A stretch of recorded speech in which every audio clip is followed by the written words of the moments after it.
Hi, I'm Paul Keizer and I'm the CEO of Engage Consulting.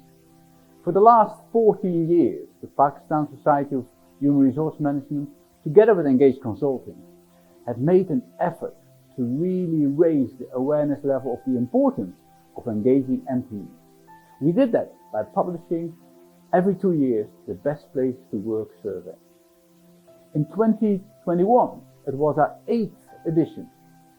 We had 290 companies nominating themselves, and at the end, 166 participated.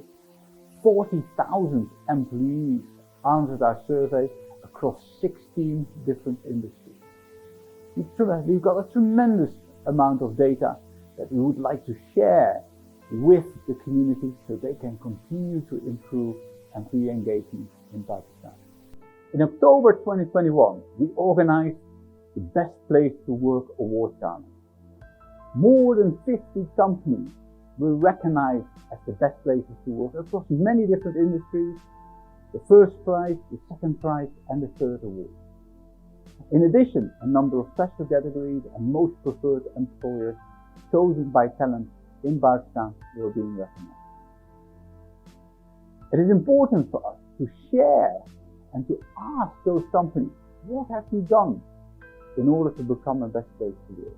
For that reason, we've interviewed 6 winners, and we would love to share their stories. The award goes to, for the preferred, Unilever Pakistan Limited.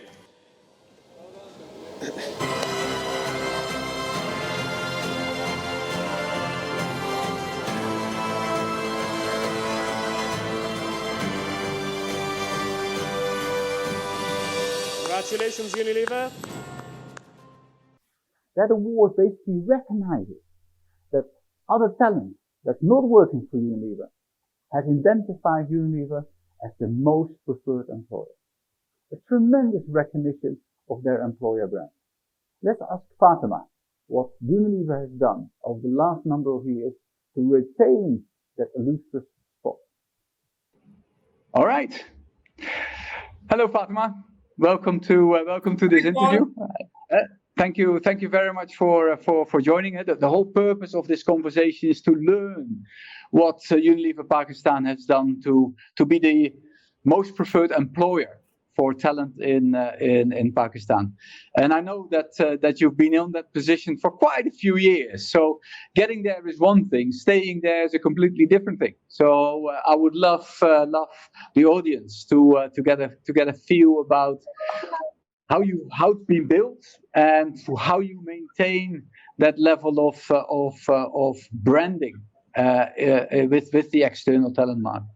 So that's the idea. So to start off, if I would interview talent and I ask them to describe Unilever Pakistan, what would they say about Unilever Pakistan?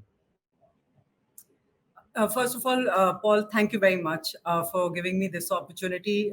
Lovely to share whatever experience we've had with everyone, and of course it's still work in progress.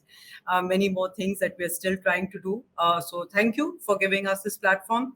I think the beauty about an FMCG company is that it's usually top of the mind in terms of the brands that you put out into the market. But I think sometimes if you ask anyone what's unique with our brands is the fact that we just don't sell brands, we sell brands with a purpose, and that really helps, because I think the connection that our consumers form with the brand is slightly more deeper, when there is a bigger purpose, say, associated with the life boy. It goes with supporting daughters' education or daughters' safety, daughters' progress. So when students really look at Unilever, they clearly identify it with our brands, but then they identify it with brands with purpose. And I think Unilever, you're very familiar with our brand. Purpose is something which is really built into everything that we do. whether it is on the brands front, whether it is on the sustainability front. And hence, I think students tend to resonate. Young people definitely tend to resonate with purpose nowadays. They find meaning behind brands. And every time, in fact, sometimes when I interview people, they just start talking about their purpose, and I'm like, look, we'll get to that. But they definitely look at Unilever as a purpose-led organization.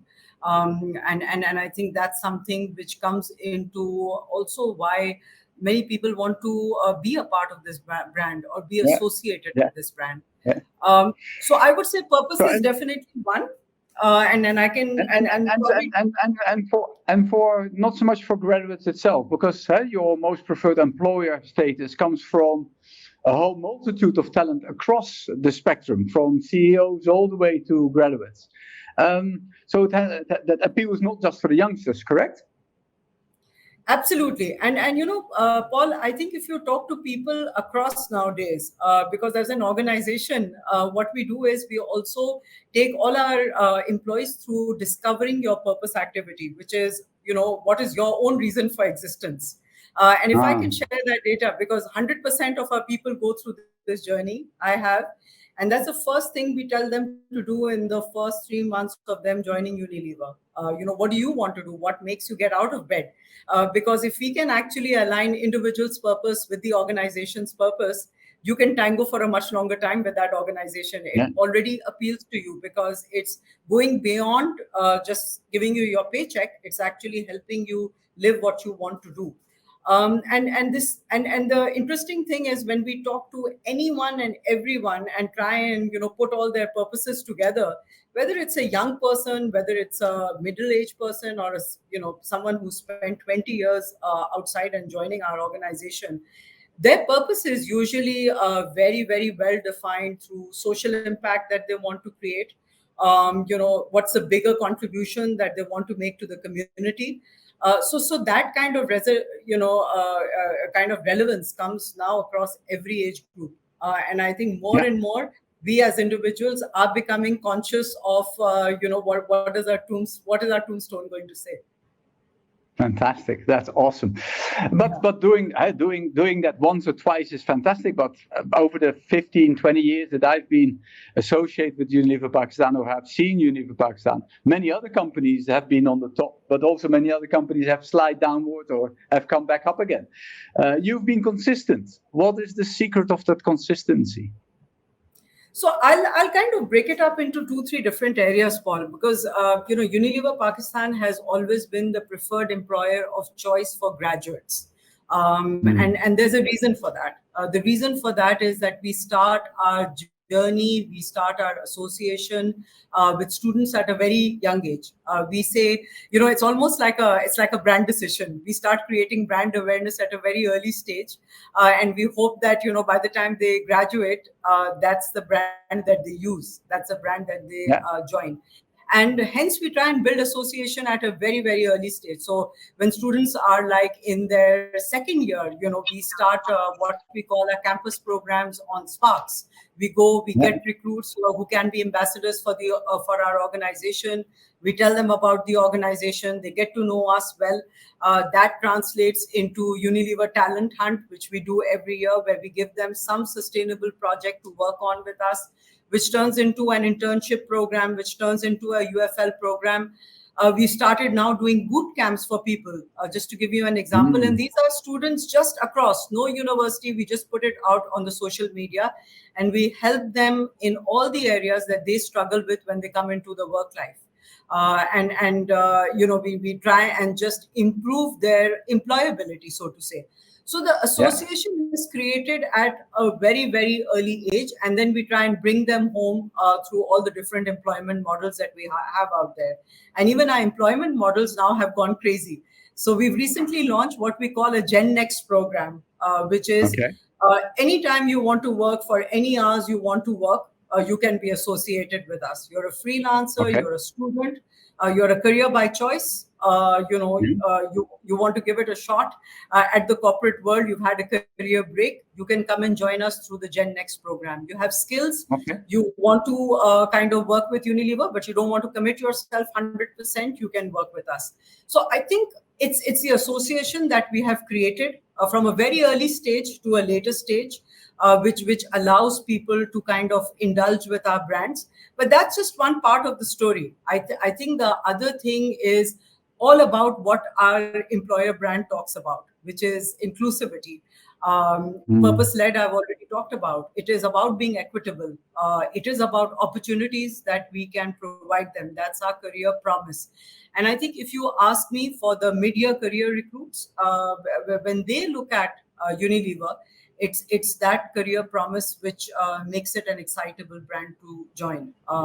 And that's something that we take pride on, that we give them the opportunity. We can give it to them transparently. We can be equitable about it. We try and get all walks of life, whether it's persons with disabilities, it is transgenders, so how can we really make sure that opportunity is there for all? And I think that's something which is becoming, or making Unilever, a brand that people would like to work for. Absolutely. So in terms of that inclusivity, that also requires people within the organization to be open and embracing that kind of position, correct? How did you manage that? Paul, I would say many different ways of doing it. And, I always say that, in terms of thought leaders, Unilever is always, it's one of the top names which gets mentioned under D&I. But we generally tend to be a bit, we tend to stereotype and always associate it with gender. Whereas for us, the D part of it is demographics, of which gender is just one. And the I part of it is, mindset. It's inclusion. Okay. It's how can you get different mindsets into the game. And I think what Unilever takes particular pride about is empowerment, a lot of early stage learning that we provide to people. And then I think that open voice and open participation, and the fact that you don't have to be at a certain level to do something, you don't have to be at a certain level to be part of strategic projects. It's inclusion in really the true sense of the word. Of course, and I think that's something that we take a lot of pride of. So bringing in people from different demographics, bringing in people from different mindsets, and then giving them the openness, the environment in which they can really do, say, and experiment in the true sense of the word. A very recent ambition, Paul, that we've taken up for ourselves is that we want our population to mirror the demographics of Pakistan. And in the true sense of the word, we are on a roadmap where we want to be 50-50 in terms of our diversity agenda when I talk about gender diversity, but we want to make sure that all the minorities of the religion are truly reflected in the country. The population from different provinces is truly reflected in our population. The representation from all different universities from different parts of Pakistan is there within our population, because those are the people that we sell our products to. And I think till our employee base is not reflective of the voice of the country, I don't think we will ever know how we can decode and get the right insights. So that's a big ambition that our CEO has actually put forward for us as HR, that the employee demographics should represent the country demographics for us to be truly inclusive. Well, that's talking about purpose, correct? That is a wonderful purpose to have. So for anybody that's watching and says, how should I start in building an employer brand like Unilever? What would you advise them? Yeah, that's a great question, Paul. You know what? I think sometimes we struggle is, let's see what other people are doing and then just do the same thing ourselves. Whereas something which works for one organization may not work for the other, because sometimes the stage of life that the organization is very, very different. My recommendation to anyone is first and foremost, find the reason for your existence, the why. Okay. Simon Sinek Yeah. comes into play completely. So what's the just cause, that the organization is fighting for, is something which has to create meaning. And if you have a very powerful purpose, and it goes back to purpose, if the vision is strong enough, then trust me, the belonging, the connectivity, everything can flow from there. So there are times that we don't give too much time to really think deep and say, what is it that we want to do as an organization.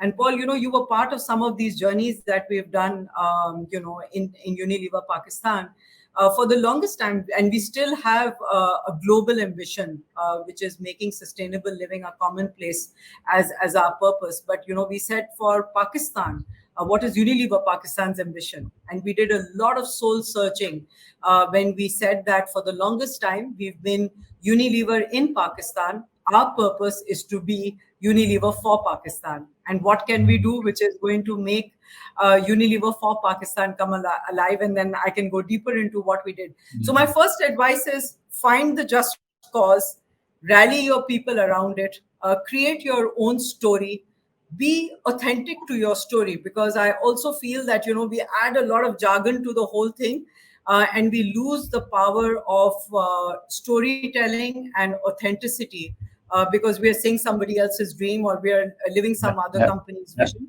Find your own just cause, and then then you've got all the engines to bring it to life, and I think the platforms are all available. So in terms of specific initiatives that you do outside the organization to bring Unilever's employer brand to life, you mentioned the Next Gen initiative. Any other initiatives that you're doing that might be an inspiration for others? Yeah, so I think, Paul, coming up with what is the thing which people are going to or want to hear, or want to be associated with an organization, is basically going to create a unique selling proposition for the organization. First you identify that, and then of course you use all the possible platforms to talk about it. And I think we as an organization, like I said, if our purpose, Unilever for Pakistan, is the soul that we want to create for the organization, we look at different avenues, different ways to talk about it in everything that we are doing. In every way we are reaching out to our community in the actions that we are doing. Let me give you a small example. COVID hit, and hit all across. We said, what we are learning from our global teams in terms of return to work, how we can come back to work safely, was being thought of as a center of expertise in Unilever global teams. Why do we keep these secrets to ourselves? So we created handbooks of how Unilever came back to the workplace, and we circulated it all across the public sector and the private sector to make sure that what we do, we can offer to the rest of Pakistan as well. So it's about really coming up with different ways to appeal to the society, to appeal to the different employer groups, find out what your unique selling proposition is, and then I said, like, use all the different engines to make sure that you're reaching out to the population and talking about it. If it is students, how are you doing it through your different campus interactions? If it's mid-career recruits, how are you doing it through leadership advocacy on LinkedIn, or how are you doing it through the boot camps that you're doing, where you can reach out to younger people who are trying to come into the workforce. We do what we call the Future Fit series, where all our leaders do these broad broadcasts, so to say, about what is the future of work for us. For example, what is Unilever doing in that space? So using a lot of your own practices, your own learnings, how we've been able to do something for Unilever, how can we take it to the rest of the population, how do we have a representation in all these forums. So it's a plethora of ideas, because I personally believe whenever you want to do branding or employer branding, etc., there is no one silver bullet. You have to fire in all directions. And then the two things that really stood out for me in your example was obviously the purpose bit, but the other part is about authenticity. And so if I just take that example of sharing that COVID manual, if you do that to brand yourself, I think it misses the point. Then people will see through it. If you do it from the purpose of I want to share because maybe others can do something with it, then I think you get the so the authenticity, I think, of the action is extremely important. Last question, Fathema. Candidate experience, specifically when they interact with you. Yeah, a lot of, I'm sure you get thousands and thousands of people to apply to Unilever. Some that you want, some that you don't want. How do you make sure that each and every one of them still walk away with this? I call it the Harvard mindset. I've tried to get in. I didn't get in because it's a small chance, but at least I tried and I've got a good feel about it. How do you make sure is that all these thousands of people that apply to you, that you can't employ, you still give them a good experience that they say, Unilever, I would apply to them in a heartbeat again? Paul, if I'll be extremely honest, I don't think we are completely there. It's a journey again. Okay. But our attempt is that every touch point that we go through that experience, be it the pre cycle of when we are wooing them, or the cycle when they are actually going through the recruitment process, or the cycle where we have to go back and unfortunately say no to them, or onboard them. We just make sure that every moment where we touch them, we try and bring the right side of the organization forward. Something that we are focusing on a lot on is about the feel that people should get is that this organization was human. So while I've talked about purpose, but every touch point has to come from a perspective on that they were human in their interaction. If it was, some place where we had to go back and say no, how do we make sure that no is done in the best way possible?